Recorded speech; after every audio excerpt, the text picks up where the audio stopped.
Thank you so much.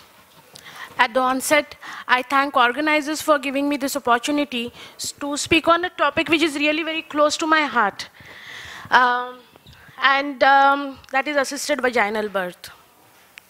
So,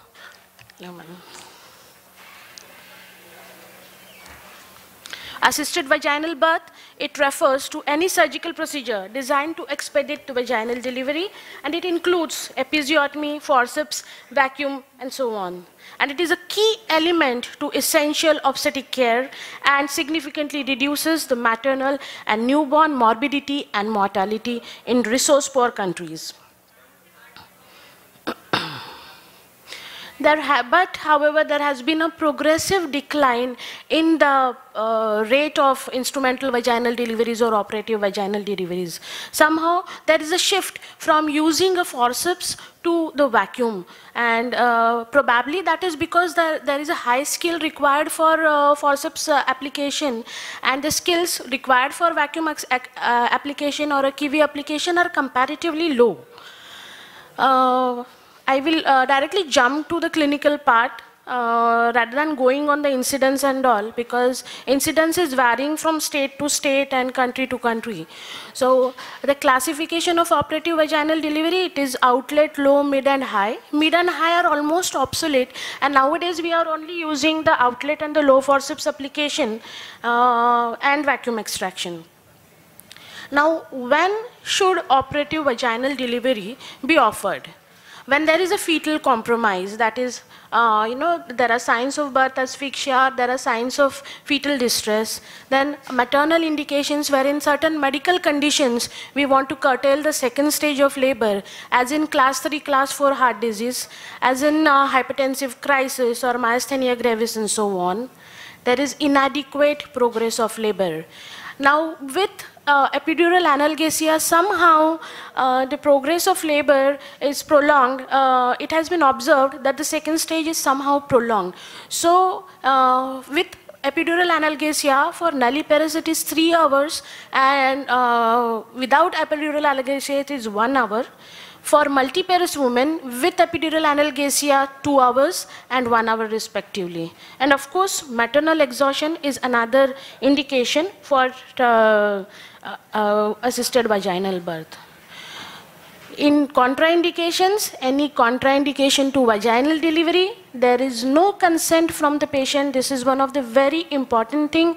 If the patient doesn't consent in this era of medico-legal practice, we shouldn't go in for a instrumental delivery. Where cervix is not fully dilated, pelvis is inadequate or there is a CPD, there is unsuccessful trial of vacuum, there is absence of adequate regional anesthesia and inadequate facilities and support staff. And mind it, insufficiently experienced operator is one of the contraindication. If we are not knowing how to do, we shouldn't do. Another, like we all know, that less than 34 weeks, we shouldn't go in for vacuum. 34 to 36 weeks of gestation, there is, it is better to avoid, because it is uncertain that what are the complications that can occur. Then fetal bleeding disorders, wherein there, certain conditions where there is a predisposition to fracture, as in osteogenesis imperfecta, these are certain contraindications. However, one should be aware that no indication is absolute and should be able to distinguish standard from special indications. Are blood-borne viral infections the contraindication? Well, it is better and it is sensible that we avoid due to the fetal abrasion and scalp trauma and so on. Prerequisites, we all know, head should be 1/5 palpable, it has to be a vertex presentation, cervix should be fully dilated, fully effaced, and it should be taken up completely. Exact position, we should know how exactly the sagittal suture is, we should know where is the flexion point, pelvis should be adequate, bladder shouldn't be empty. If there is an indwelling catheter, we should see to it that we are deflating the catheter completely before going for any operative birth. We should prepare the mother well, informed consent. Again, Dr. Sharma, I think so, is going to talk in details about consent in obstetrics, so I will not talk about it. There should be a good anesthesia. Aseptic techniques have to be followed. Indwelling catheter, I have already said that it should be removed. Staff should also be prepared. Our staff should know what to do next.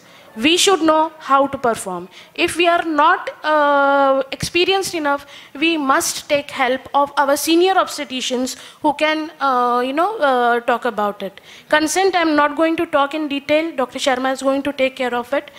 Who should perform operative vaginal delivery?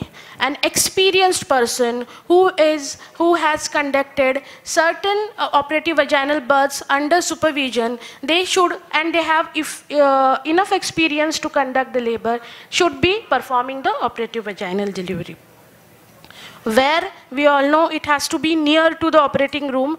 As such, a concept now has arrived ki labor room has to be near to the operation theater. It's always better to perform so that shifting of the patient in case of cesarean section, if it is needed, it's better we shift the patient immediately.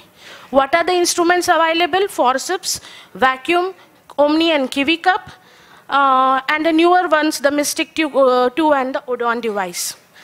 Nowadays, most of the people, I think, are using the Kiwi cup. There are around 700 forceps available. There is no sufficient data as to which forceps has to applied in which place. Generally, we are applying a Killian forceps or a low forceps for a, or a Wrigley's forceps for a lower outlet forceps application. Vacuum extraction compared with forceps. Now, this is something which has made many of the obstetricians shift from forceps to vacuum. There are more likely chances of cephalhematoma, retinal hemorrhages, and maternal worries about the baby in both the cases, whether it's a vacuum application or a forceps application. So it is a subjective choice. If you are experienced in forceps delivery, go for a forceps delivery. Now, I will like to highlight, and I think so I get sufficient time because it's running out. So I will quickly tell about the forceps application. One has to... Yeah. So one has to see to it that while we are applying the forceps, cervix has to be fully dilated, fully effaced, bladder is empty.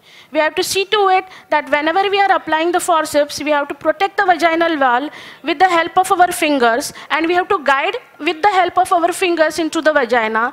The right side blade has to be, the left side blade has to be applied first, and then the right side blade has to be applied. We should see to it that how the effective forceps application can take place. One has to see that the lock is proper, that there is no tissue in between. Like for example, there is no cervix that has come, the sagittal suture is in the occipito-anterior position, and then we have to see that the lock is proper. If the lock is proper, most of the times, like 90% of the times, your forceps application is perfect. Then what is more important is the direction. We have to follow the pelvic curve. First we have to put straight, then we have to apply with left hand the pressure on our right hand. Then always see to it that we are giving an episiotomy at a proper stage. After giving the episiotomy, nicely, I am in favor of episiotomy, nicely guard the perineum and give a gentle traction and deliver the baby. Next is the Kiwi cup. In this Kiwi cup, there are various steps that are, how do I go back? So there are various steps that have to be followed. There are almost 5 steps. But I will skip to the some of the steps. One of the steps is we should know how the sagittal suture is, at what point is the flexion point. The flexion point is generally 3 centimeters above the posterior, away from the posterior fontanelle. So we have to see to it that the posterior fontanelle is, we have seen the posterior fontanelle well. After that, we have to hold and insert the cup. While inserting the cup has to be inserted at the level of the flexion point. After inserting that cup, we have to create, once it is properly applied, we have to create a pressure. How to ideally create a pressure? It is somewhere around 50. That is what we say, or we just give, for those who are not very sure how to go about it, there are markings given on the Kiwi cup. And as you can see in the video, As you can see in the video, we have to press it 5 times so that it goes up to the green mark. And once it goes up to the green mark, that means a sufficient pressure has been created. And then we can give the traction in same as we give in the forceps, the downwards and forwards and upward direction. Kiwi cup is one of the very easy way of using for those who don't have a vacuum, a regular silicone vacuum. Nowadays, most of them are not using. Mostly, Kiwi cup is something which is very handy, which is not very expensive and can be used very nicely. So it can be used as shown in the video, and then we have to give the traction. Here, while giving the traction, we have to keep one finger on the scalp, one finger on the Kiwi cup so that it doesn't slip out. The cup doesn't slip out from the scalp. Once the head is out, we have to release the pressure, and after releasing the pressure,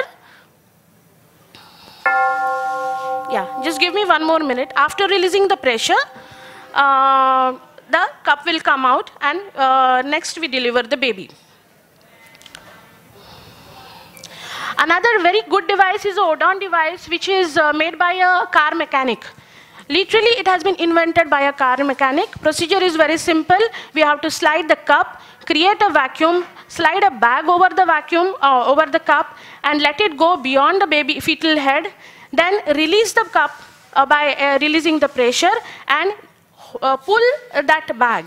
And it's a very, very innovative device still now in the trial phase. And I think so it's going to have a very good, it is hardly $50, very cost effective. And for low resource settings, even rural hospitals, this can be very well used.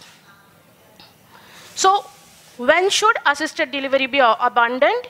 Where there is no evidence of progressive descent with moderate traction during each contraction, or where delivery is not imminent following 3 contractions. One has to understand that stop the process. Episiotomy, there is a conflict. If you ask me, for past 20 years, I have been giving episiotomy in all my primaries, all assisted vaginal birth, and it's safer to use. Antibiotics, subjective choice. If all aseptic precautions are given as such, NABH, Foxy, Manyata, nobody recommends, or not even FIGO, nobody recommends giving prophylactic antibiotics if good aseptic precautions are followed. Aftercare, thromboprophylaxis wherever necessary, analgesia, routine paracetamol or diclofenac. Nowadays we are putting just a rectal pessary. Precautions, the timing and volume of the first void urine should be monitored. Now this is very essential. Post-void residual should be measured if retention is suspected.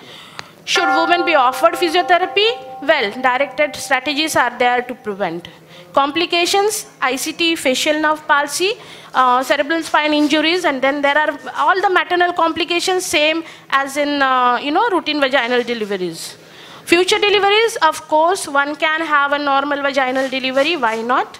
Can operative vaginal delivery be avoided? Well, they say it's better to avoid in the present medico-legal but if you are good, if you are experienced enough, I think so, better do it judiciously and safely by taking a proper informed consent. We all know this vacuum extraction from, I think, 3 Idiots. With that, I'll end my topic. Thank you.